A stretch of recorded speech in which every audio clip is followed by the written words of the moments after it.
sa balod, perting tugnawa sa lawod. Dagan ko og kailan nag-antos kay nagkalisod, makadawi lang ginagmay dako na nangakalipay sa ilang mga pamilya aron lang makalahutay nya na ay uban diha nga kaminusan lang mi, wala man sad nako nagikaulaw nga pobre mi.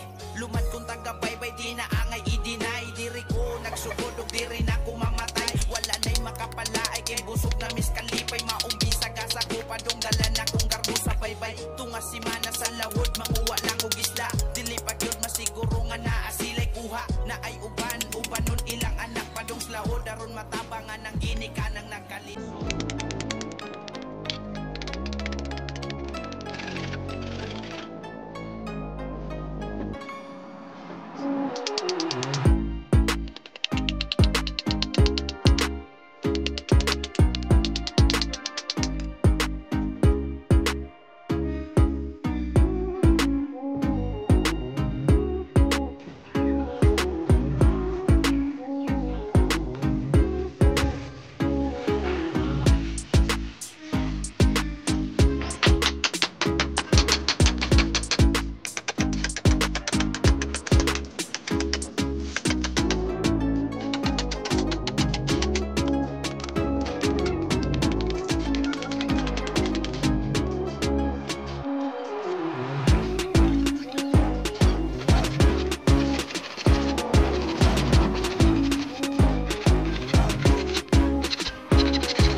Yo, ito guys, part 1 lang muna tayo kasi wala pa akong plywood dito. Hindi pa tapos itong ginagawa ko. Skeleton muna ang inuuna kong ginagawa. Ito guys, yung forma ng pambot ko guys, yung dulong. Sana makapasa ito sa standard nyo. Kahit hindi pa ito tapos, para matapos natin ito at masuportahan nyo ako sa ginagawa kong new pambot. Wala pa kasi tayong sponsor kasi hindi pa tayo sikat. Kahit sa simpleng pag-like and subscribe na lang sa inyo guys, malaking tulong na yun sa akin para medyo madagdagan konti yung revenue natin. At yun pa yung isang project ko, yung imbento natin yun. What?